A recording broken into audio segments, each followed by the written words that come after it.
We've spoken for a number of episodes about some blocking and tackling around business financials.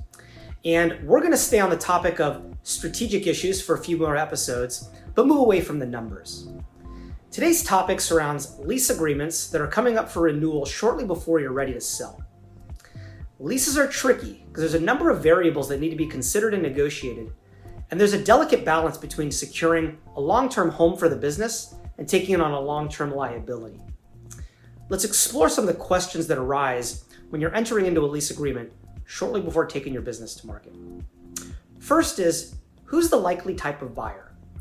Perhaps they're a strategic party and would prefer not to take your lease, but rather consolidate your operation into their existing facility and to capture the cost savings. In that instance, a short-term lease might make sense so that you're not on the hook for a big fixed cost once the business is sold. But what if the buyer is likely to be an individual owner-operator buying themselves a job and getting an SBA loan?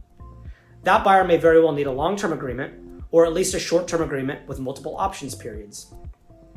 In that instance, is your lease assignable, or they need to go through a rigorous assignment process with your landlord? If your lease is assignable, do the option periods assign with the lease or only the base term? If your lease is assigned, are you going to remain on the hook secondarily liable to the business buyer? Is the owner considering a sale of the building? Here in California, we're a Prop 13 state, so if property taxes go up, there could be a big expense that now flows through to the tenants, especially if you're the only occupant of the building or if you take up a big percentage of the space. From a strategic standpoint, what's the capacity of your space relative to the needs of the business now or during the potential term of the lease? Are you currently above or below market rent? What might it cost to relocate the business?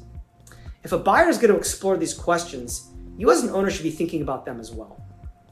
In a perfect world, you'd be on a month-to-month lease and the landlord would give you all the flexibility in the world to make decisions. But of course, they're running a business as well. So if they're not going to give you that flexibility, to make good decisions, it's really important to think through both your short-term and long-term needs and make sure you're working closely with a real estate attorney to capture those needs in your lease agreement.